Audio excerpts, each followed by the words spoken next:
Today was my birthday. It was a tradition to throw a barbecue and invite the whole world. Well, it wasn't that bad. Just family, friends, and neighbors. Even though I thought it was my day, I always felt obligated to actively participate in the preparations. Do you want to receive a birthday present right now or wait until the evening? Shower warm and ready, Darla chuckled. The nightgown had disappeared and she was playing coy. See you in the evening, little lady. Right now, I'll go downstairs and help the boys. I'll take a shower later. Todd was 18, and 2 months later, he left Meat to Texas. Terry was a year younger and already had a scholarship to Auburn. They were good sons, and I gave Darla credit for raising them right.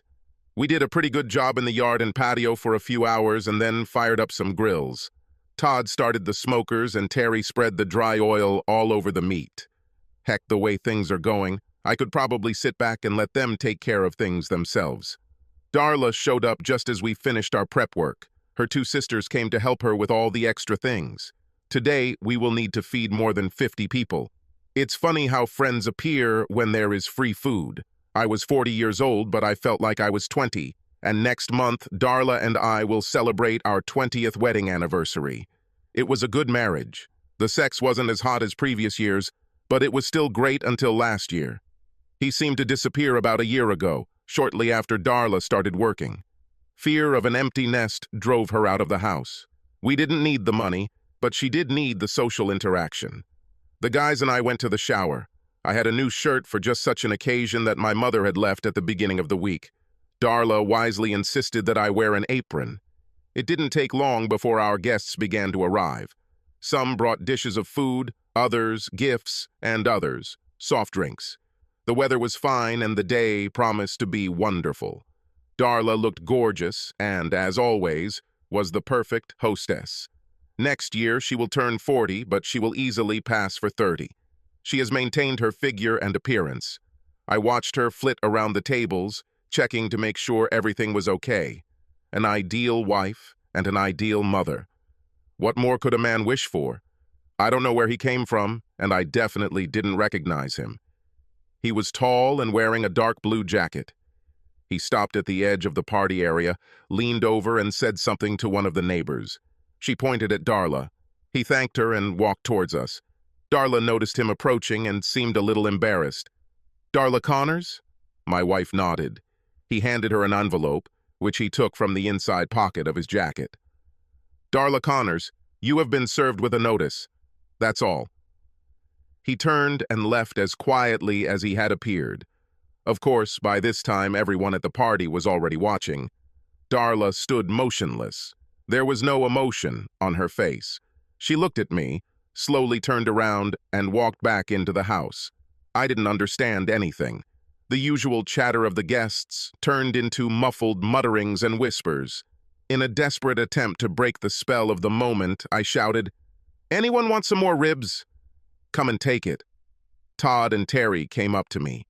"What the hell is going on, Dad?" Terry tried to be restrained. "I have no idea." I could only shrug my shoulders.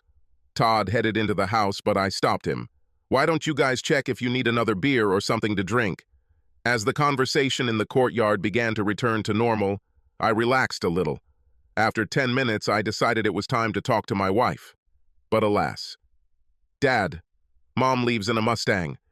Terry pointed to the front of the house. My black Mustang convertible was speeding down the street faster than it should have. The backyard became quiet again as everyone watched her speed away. Darla usually drove the minivan, but it was parked inside. The Mustang was at hand. There were a lot of unanswered questions, but I think they could wait until my wife got home. After that, everything went downhill. Darla's sister Peggy brought out the cake, and I made a feeble attempt to look happy. Without Darla, everything seemed like a cloud. Friends and neighbors were the first to leave. The families lingered a little, but in the end, there was nothing more to talk about. Surprisingly, Darla's sudden departure was not a topic of conversation. I was alone with my 2 sons, and the house was quiet. They both looked at me, waiting for some sign or explanation. I had nothing to offer. I sat on the couch while they went to bed. In the morning, I was still there. Todd and Terry got up early. The smell of fresh coffee made me get up from the couch. Darla didn't return. Whatever was in that envelope must have been very important.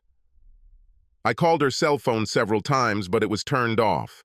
Of course, I stayed up half the night trying to figure out what was going on. The guys easily guessed that I wanted to be alone. A long, hot shower helped, but not much. On Sunday, I couldn't do much. Tomorrow, I'll see if the police can help. I don't know any cops or detectives, but I had a few friends at the courthouse. Hope they can help. We had one credit card and one debit card. The debit card was used for everyday items, and the credit card for larger purchases. If Darla was in trouble, she would have to use them. It took a few days for credit card purchases to show up in a bank account, but debit payments typically cleared within a couple of hours. First, I checked my credit card activity and found nothing. A debit card is a completely different story. About 2 hours after Darla left the house, she bought gasoline at the Pennsylvania-Ohio border. 2 hours later, she bought gas in Illinois, and her last transaction was at an ATM in Cedar Rapids, where she withdrew $300. I was finishing my third cup of coffee when I realized she wasn't coming back. She wasn't just killing time, she was running away. I loved my wife and didn't want to hurt her, but I also didn't want to encourage her in what she was doing. Even though it was Sunday, I was able to cancel both cards within 10 minutes. About an hour later, I called the police and reported that my Mustang had been stolen. I didn't tell them that my wife took it. I explained that there was a debit card in the machine and that it was used in 3 states west. I was embarrassed to lie to the police, but I thought it was the only way to get attention. They seemed more interested in getting rid of me than in questioning me about the circumstances. I quickly took stock of the house, and the only things that seemed to be missing were her purse and a small bag. I had no idea what she put in there. For several hours, I wondered what to do with her cell phone. Since I canceled the cards, I was hoping that would make her call home and explain everything. I never found time to have lunch. Before I knew it, it was dinner time and my sons showed up with a couple of pizzas. There was a ton of food left over from yesterday, but I have to admit the hot slices were delicious. Finally, we started talking about what happened. I briefed them on what I knew and they offered their support. That night, I slept in my bed. Darla never called. I called into work and took a week off. I was a little sick of the job, but it paid well. I was delivering gravel to one of the local quarries. It was hot and dirty, but there weren't many decisions to make. I simply picked up the goods, transported them, unloaded them, and received my salary. Immediately after Darla began working at Prescott Benefits Company, we attended several corporate events. They hosted parties and picnics where I met the people she worked with. I just now realized that for the last 6 months or so, we have not attended any more meetings. In fact, she didn't even mention them. They were important to her when she started working for the company, and then suddenly they weren't. I'm not very good at remembering people I meet, but I remembered Bob and Margie Gilson. Bob was a carpenter, and Margie worked in the same office as Darla. Margie, this is Brian Connor. Do you have a minute to talk? Hello, Brian. I am very busy now. Hopefully nothing important.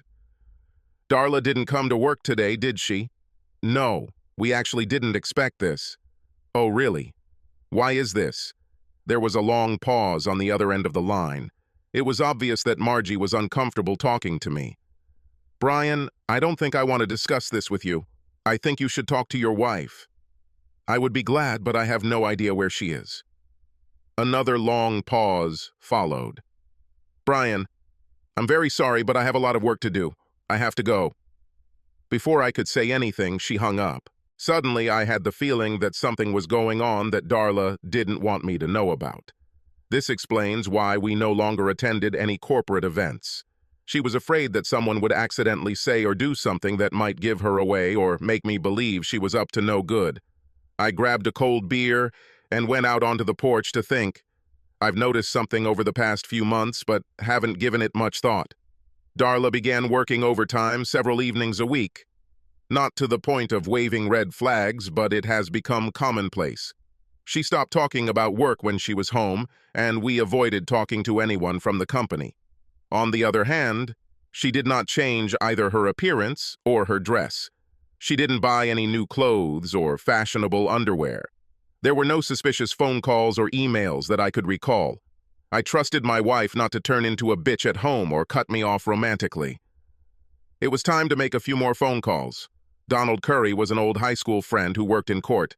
I didn't know what he did, but I knew he was involved with computers. I explained the problem to him and planned to meet him when he returned from work.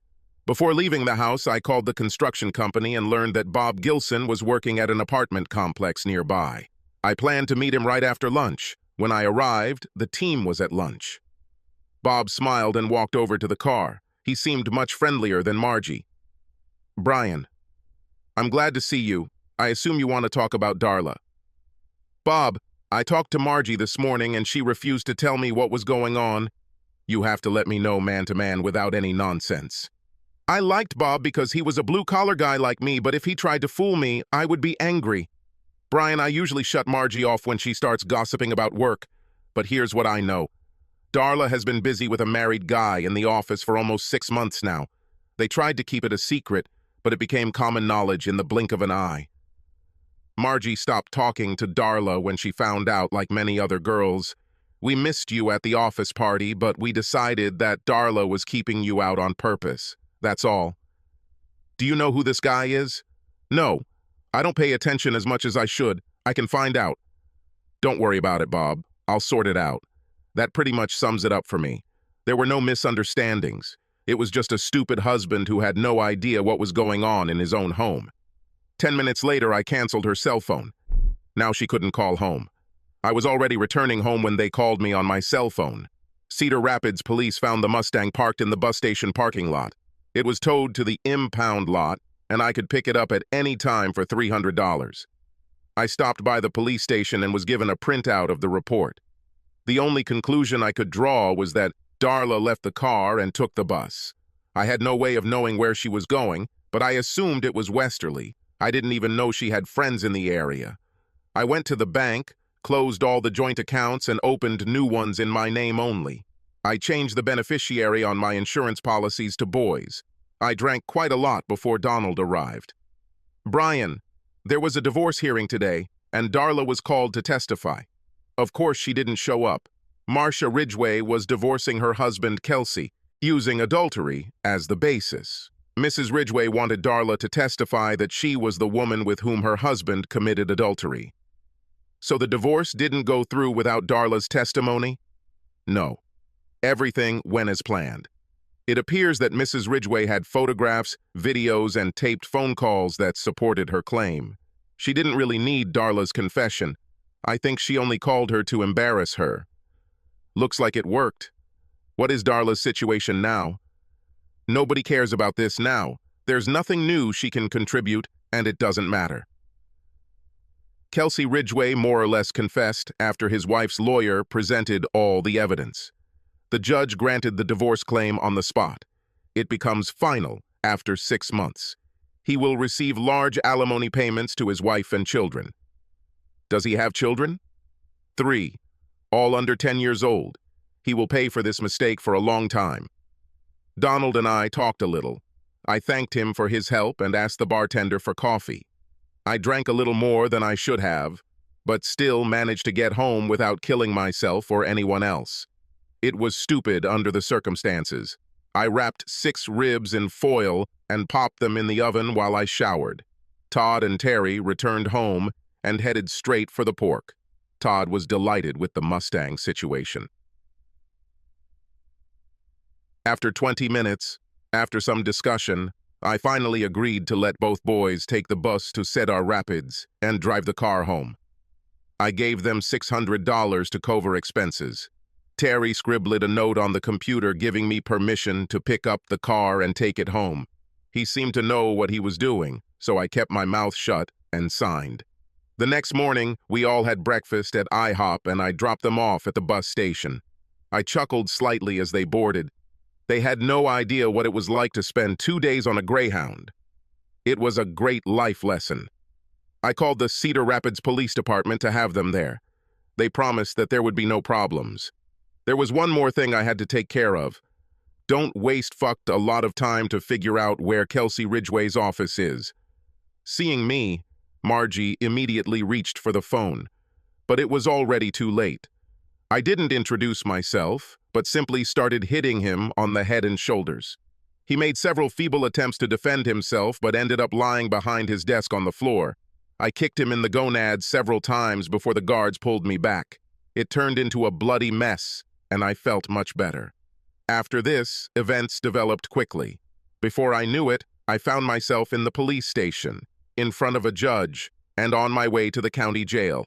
There was no trial, just the judge and me. I got 60 days and I didn't care. At the first opportunity, I called the guys to bring them up to date. I could have sworn I heard Terry laughing on the phone. The house could be left empty for several days. Well, things weren't exactly like they show on TV. I mean, it wasn't a walk in the park, but I didn't feel like my life was on the line or that I was going to be raped at any moment. They were basically a bunch of nasty farts who couldn't play well with others and a bunch of stupid kids. Children and farts hardly communicated. A separate chamber was out of the question. I ended up sharing a cell with a 300-pound gorilla named Jocko, who beat his wife when he caught her in bed with his brother. I didn't know what happened to my brother. Jocko and I got along great. I, of course, took the top bunk. The food in the cafeteria was heavier than I liked, and Jocko was more than willing to help me with what I didn't want to eat. Other than the fact that he farted more than any other man on the staff, he was the perfect roommate. 3 days later, Terry and Todd paid me a visit. The car restoration trip went well, but they weren't expecting any bus trips in the near future. They didn't have any information about Kelsey or her mother. They brought me 2 packs of cigarettes even though I don't smoke. Todd said he thought they were valuable for trading. He's seen too many movies. Jocko, however, was overjoyed when I gave them to him. He said he needed to smoke to lose weight. I had no problem leaving the boys in the house alone. Todd went to school a week before I got out of prison. He got into the minibus and left the Jeep with Terry. Terry and I celebrated my homecoming by going to Red Lobster. He was excited to start his senior year of high school. Unfortunately, he had to go through this without me. I had other plans.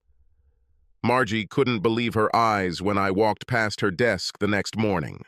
I winked at her and headed back to Kelsey's office. 3 hours later, I was on the bus again to the county jail, this time for 6 months. Terry thought it was funny and immediately called his brother in College Station. Jocko welcomed me with open arms. I handled Kelsey better this time. I even feel like I broke something.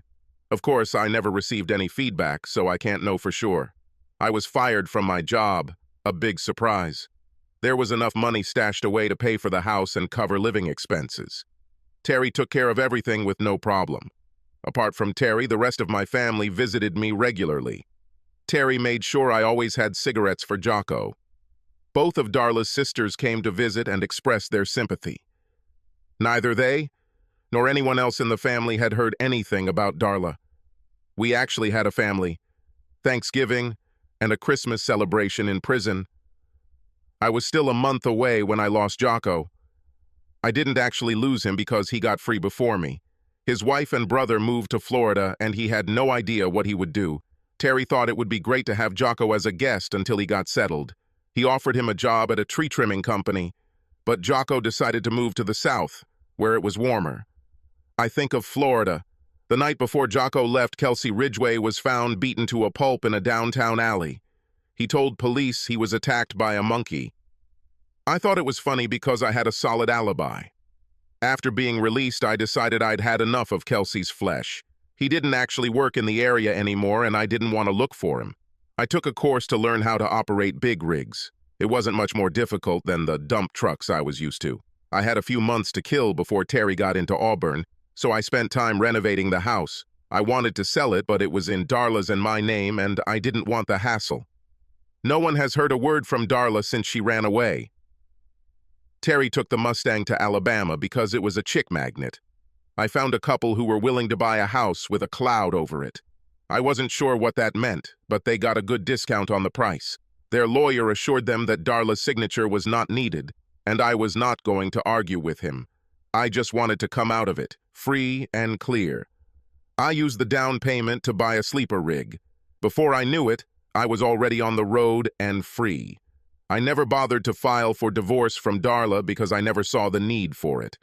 I had no interest in getting married again. You don't meet many interesting women in prison, and Jocko rejected me as an alternative.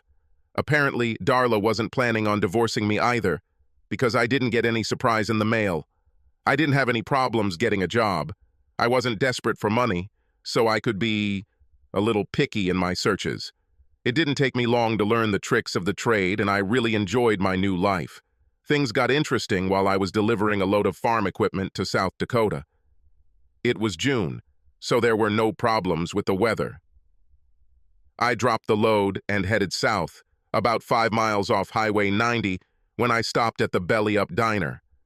I just told the waitress to bring my homemade favorite and coffee. 3 large TVs were showing 3 different programs that no one was actually watching. The one closest to me showed mostly political advertisements, and one of them caught my attention. John Hemingway ran for the U.S. House of Representatives. He was handsome and seemed to have a silver tongue.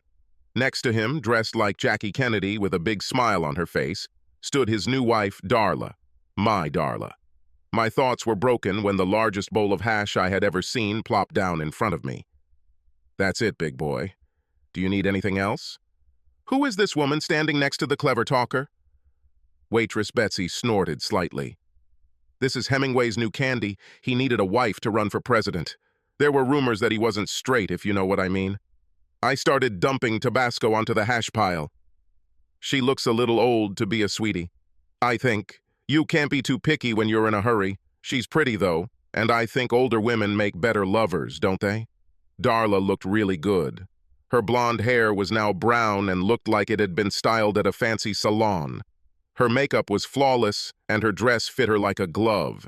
It wasn't really a dress, more like a tailored suit. I looked up from the TV and noticed that the waitress had gone back to work. The hash was great, and it was easy to see why the parking lot was full. My coffee cup was filled twice before I put the plate away. The pie looked good, but I didn't have any room left. Betsy took my empty plate and placed the check in front of me. Will he win the elections? He has a lot of money behind him from powerful people in Sioux Falls. No one here wants anything to do with him, but we don't have the votes or the money to stop him. I smiled as I pulled out the money clip. You know something, don't you? Are you sure they got married? Yeah. They actually did it on TV, like it was a reality show or something. But no honeymoon. They said they were waiting until he took office. I smiled as I dropped the 10 on the counter. I'm not looking for trouble, and I don't stick my nose where it shouldn't. However, I would like to ask you a favor. Which one? Can I sleep for a couple of hours here in the yard before I get on the highway? No problem. I nodded in gratitude and left. Betsy watched from the window as I climbed into the car. I was just beginning to enjoy some well-deserved sleep when there was a knock on the door. I didn't pay attention to it for a few moments, but it didn't stop. Leave. They allowed me to park for a couple of hours. Whoever it was didn't leave, so I had to open the door. Betsy said, I need to talk to you. Do you have a few minutes? It was dark. It was raining. All I could see was a stern-looking woman in a poncho. I didn't break any laws. Leave me alone. Just give me 10 minutes. She looked and sounded determined. Sorry, lady. I am not interested. Go call one of the other guys. I'm not a girl of easy virtue, damn it. I need to talk to you about Hemingway. Meet me inside in 10 minutes. That seemed to calm her down. As she closed the door, she smiled slightly. Maybe it would have been better to just let her climb into the car, even though she was soaking wet. As I pulled out my raincoat, I looked at my watch. I only managed to sleep 3 hours. There was still a decent crowd in the restaurant. She was sitting in a booth by the window with 2 cups of coffee. Her hair was straight, shiny, black, with a small white streak on one side. In fact, she was nowhere near a girl. She was at least 35, maybe 40. The whole look was round, with high cheekbones and no makeup. I extended my hand and sat down. Brian Connors, Sally Wilmot. Do you want something to eat? No, thank you, I ate 3 hours ago. She responded with a polite smile. Betsy said you might know something about Darla Hemingway. I wanted to talk to you before you left. What the hell is so important about Darla Hemingway? My brother Franklin is running against him in the election. Franklin represents the people in the area, farmers, ranchers, and Native Americans. Hemingway is supported by Sioux Falls businessmen. We're not anti-business, but we don't feel the locals will get fair treatment if Hemingway is elected. Okay, but I still don't understand what his wife has to do with all this. We don't know either. All we know is that something is wrong. Our election commission tried to check her background, but found nothing. His campaign people have not released any information about her. This may not be a big deal, but we're getting desperate. And Betsy said, maybe you know something. I guess I better not become a professional poker player if the waitress can read me so easily. She leaned back in her chair. She was right. You really know something. Will you tell me, or will I have to beat it out of you? I finished my coffee and grinned. I found her choice of words funny. It was actually just funny. I waved my empty cup at Betsy and leaned forward. I think I like the second option better. I have no idea what came over me. It was not in my nature to be clever or resort to hints. Probably because I liked her behavior. She was self-confident and straightforward. I had the feeling that she always knew what she wanted and knew how to get it. Betsy refilled her coffee, and Sally Wilmot stared at me. I'm really sorry. It was rude and impolite of me. I will answer any questions. Sally covered her mouth with her hand and laughed quietly. It's okay, Mr. Connors. I'm not that sensitive, and I thought your response was cute. I shouldn't have asked this question the way I did. Oh, good. This means that the second option is still open. No, damn it. How do you know Darla Hemingway? She is my wife. We have been married for over 20 years and have never divorced. I haven't seen her in years, but unless she got divorced somewhere I don't know about, we're still married. Sally seemed at a loss for words. She didn't say anything at all. She just sat and looked at me. What was her maiden name when she got married? She paused for a few seconds before speaking. Oh my God. Her maiden name was Connors. The bitch didn't even try to hide it. Woohoo! Of course, Betsy came running, and all the heads in the room turned to us. I was a little embarrassed by the attention, but Sally seemed delighted. Sally jumped up and kissed Betsy right on the lips. She walked across the foyer and took out her cell phone. Betsy blushed slightly and leaned towards me. What the hell did you tell her? I haven't seen her this excited in 5 years. The smartass that had been hidden in me for years began to emerge. I looked at Betsy and said, I told her that you and I are going to get married. She immediately realized it was a joke, and I was rewarded with a blow to the arm. So will you tell me? No, let Sally tell it herself. I'm going to go back to my setup and see if I can get back to work. Nice to meet you, Betsy. The rain stopped, but I never made it to the rig. Sally grabbed my hand before I was halfway there. You can't leave yet. You should talk to Franklin. It won't take long, just a few minutes. I would really like to give it all up. Now I regret saying something. How long will it take him to get here? He's going to meet us at my place. Do you want to come with me, or will you go in your truck? I'll follow you. The Jeep van Sally was driving was 10 years old, maybe older. After a couple of miles of crushed rock, we found ourselves on a worn gravel road leading to an equally worn trailer. Someone was there because the room was well lit. There was no lawn, only gravel, and not much at that. I tried to stay away from the dirt, but it was difficult.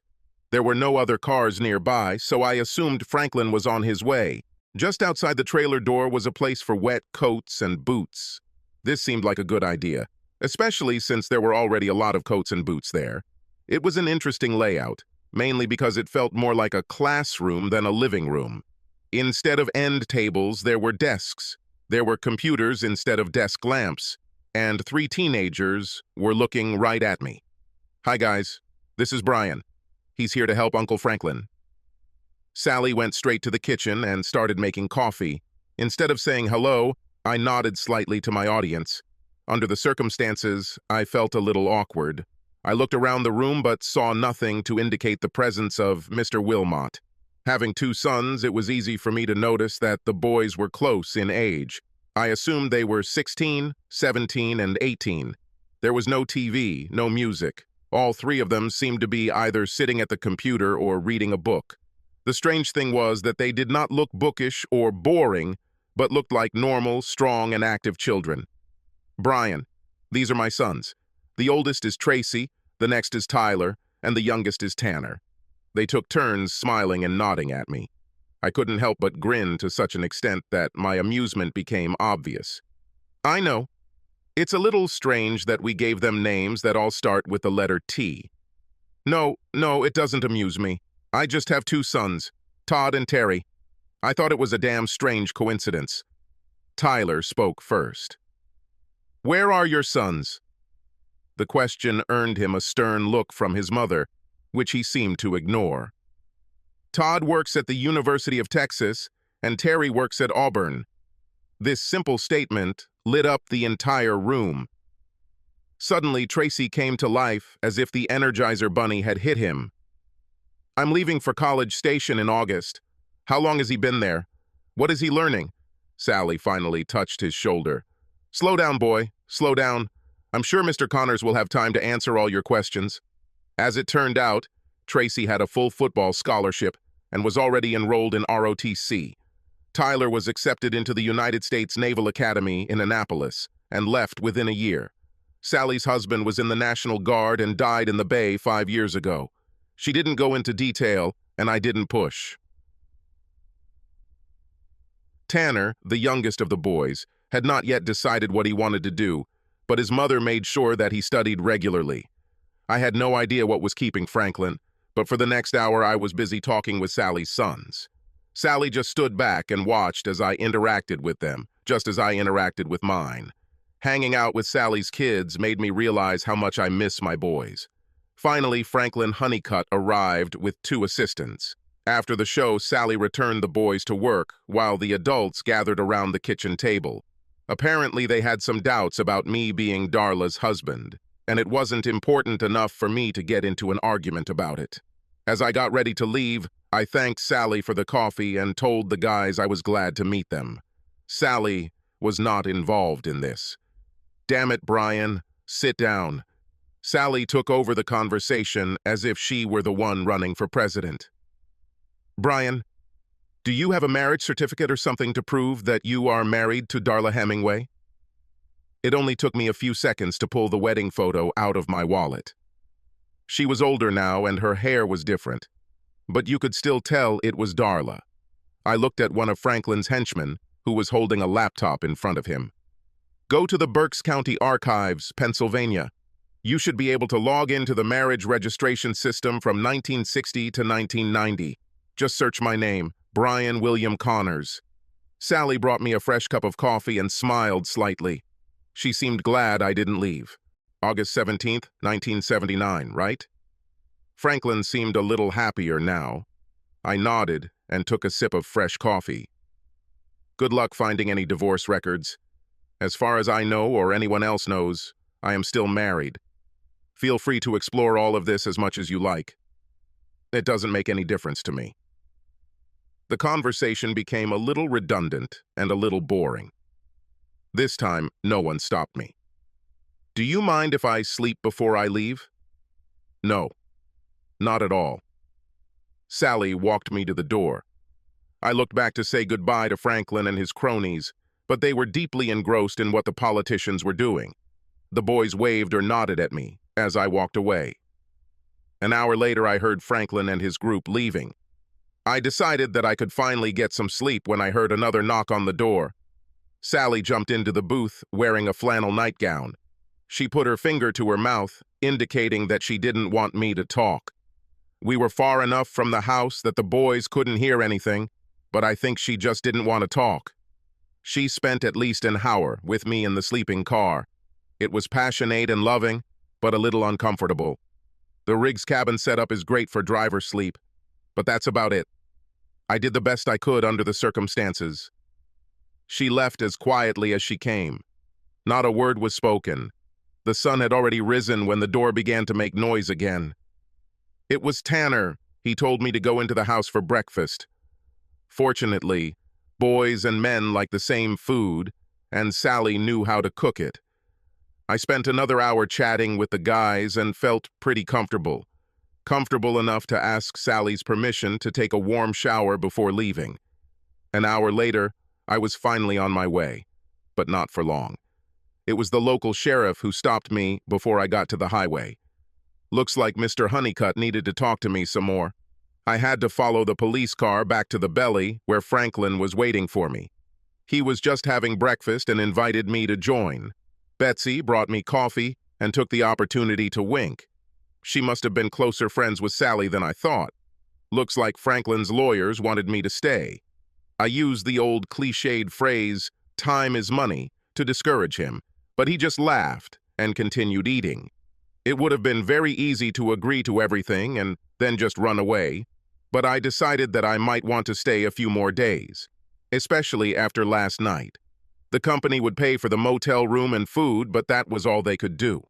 It was a good opportunity for me to wash my clothes and catch up on bills and banking. Wi-Fi is excellent. I sent the guys a couple of emails and paid all the bills.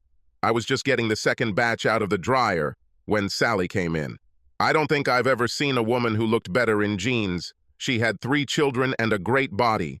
Her blue Oxford shirt was not tucked in, but was belted with a silver belt. Her skin had a natural glow. She was one hell of an attractive woman. "What the hell are you doing here, Brian?" I shrugged innocently. "I'm folding laundry."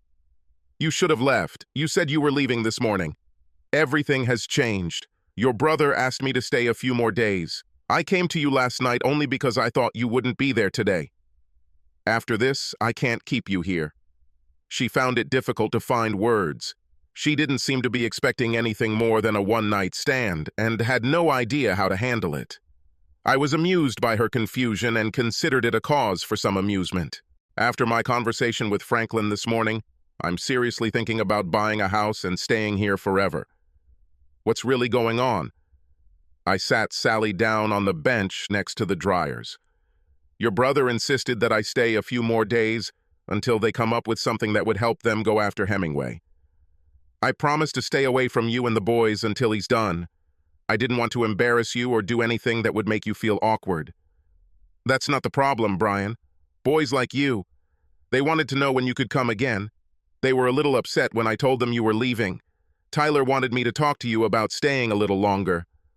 I'm really sorry. I was just trying to be friendly. They reminded me of my own people, and it was easy for me to talk to them. I didn't want to create any problems for you.